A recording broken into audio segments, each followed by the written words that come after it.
Hello, English learners. Welcome back to Englishpod. My name is Marco. And I'm Erica. And today we have a fun and scary dialogue. That's right. This lesson is full of language you can use to talk about being scared. All right, so we're going to be looking at a scary lesson today, and we have nothing to preview, so let's listen to this dialogue and see why everyone is so scared.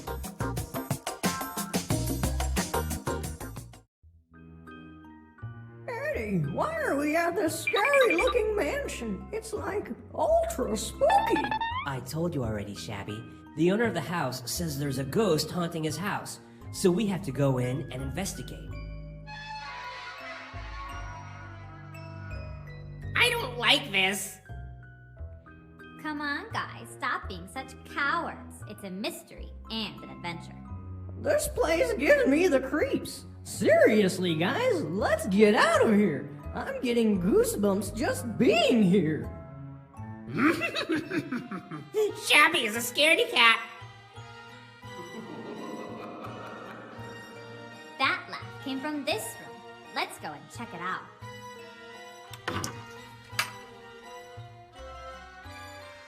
Look, a ghost! Run!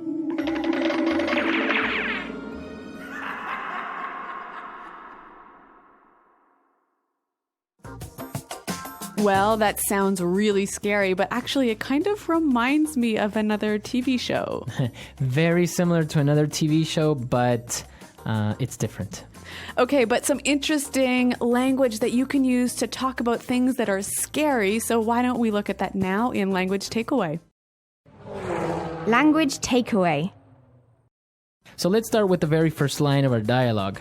Shabby described the mansion to be ultra spooky. It's ultra spooky. Spooky.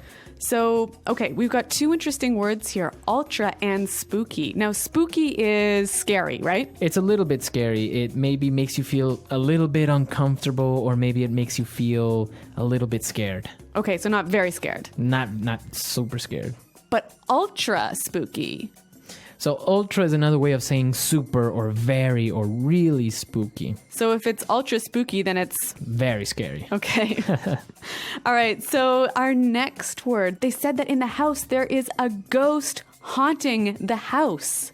Okay, there is a ghost haunting his house. Okay, so the verb to haunt. Okay, to haunt. So the ghost is coming to the house frequently and not letting them live in peace. When a ghost haunts something, it visits it often and scares it. Exactly. Now, they were all afraid and they didn't want to go in, and so Wilma called everyone cowards. Stop being such cowards. Cowards. So a coward. A coward is a person that's not brave. A person who's scared of everything. Exactly. So they were being cowards. They were afraid. So that's why they didn't want to go in. Well, speaking of being afraid, Shabby said, I'm getting goosebumps.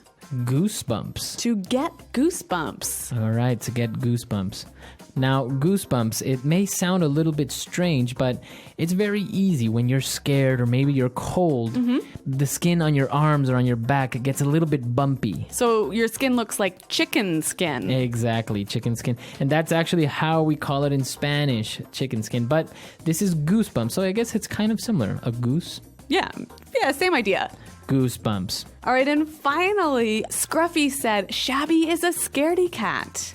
A scaredy cat. A scaredy cat. You're a scaredy cat. Well, a scaredy cat is not really a cat, right? No.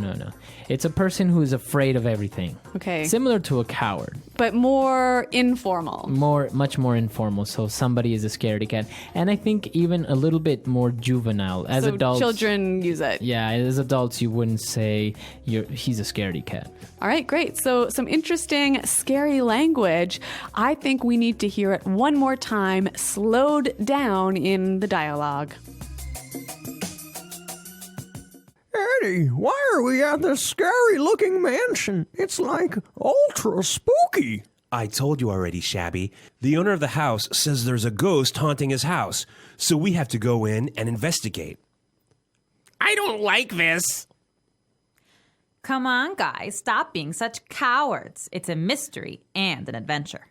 This place gives me the creeps. Seriously, guys, let's get out of here. I'm getting goosebumps just being here. Shabby is a scaredy cat. That laugh came from this room. Let's go and check it out. Look, a ghost! Run! Okay, so now that we understand all the vocabulary we saw in language takeaway, why don't we take a look at 2 phrases now in Fluency Builder? Fluency Builder. Well, Shabby said, we're at this scary-looking mansion. Scary-looking mansion. So a scary-looking mansion. Okay, so the mansion looks scary. All right, so a mansion is a big house, right, that looks very scary. Now, this is a really useful and helpful pattern you can use with English. Something looking, so adjective looking. Right, so you can say good looking. And there's lots of examples, so why don't we hear a few more now? Example 1. That guy is making me nervous. He's really creepy looking. Example 2. I saw the craziest looking house today. It was built upside down. Example 3. What a nice looking dog. Can I pet him? All right, great examples, and now we know how we can combine looking with different adjectives. Our next phrase, Shabby said, this place gives me the creeps. All right, gives me the creeps. To give someone the creeps. So if something gives you the creeps, it makes you feel uncomfortable and scared. Maybe scared, maybe nervous. Okay, so why don't we give some examples? I could say, hey, Marco, see that guy over there? He keeps looking at me. He's giving me the creeps. Okay. Or I can say, clowns give me the creeps. Oh, that's right. You're afraid of clowns. I am afraid of clowns. Okay. They give me the creeps. All right. Well, it's a really helpful, useful phrase to use when you're talking about being afraid. Now, why don't we listen to the dialogue one final time? Eddie, why are we at this scary-looking mansion? It's like ultra spooky. I told you already, Shabby. The owner of the house says there's a ghost haunting his house, so we have to go in and investigate. I don't like this. Come on, guys, stop being such cowards. It's a mystery and an adventure.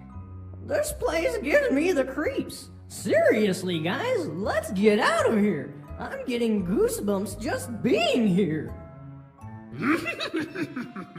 Shabby is a scaredy cat. That laugh came from this room.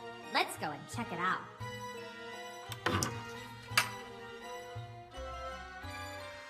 Look, a ghost! Run!